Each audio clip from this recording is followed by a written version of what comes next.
स्कुलाव थांनाय गथ'फोर दं दिनै मेडिकेलनि सुबिदा लेट्रिननि सुबिदा दैनि सुबिदाखौ बानायनानै होनांगोन नङाब्ला बिथांमोना आलाय सिलाय दाबो न' बाङानो गैया ओरैनो दं दा बे हालोदाव थानाय जागोन ओंखायनो जोङो BoNSUआ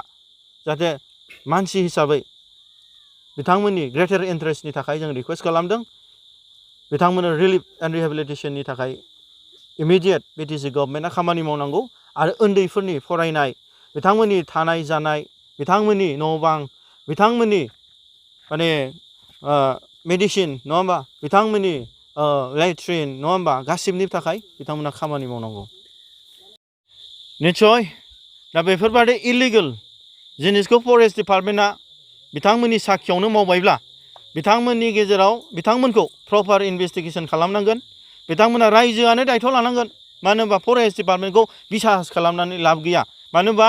फरेस्ट डिपार्टमेन्ट बिथांमोना जयै खामानिखौ मावदों बिनि थाखायनो बिथांमोननि गेजेराव जों रेहाय मोननाय नङा पुलिसनि थ्रुयै रायजो राजायानो बे खामानिखौ मावनांगोन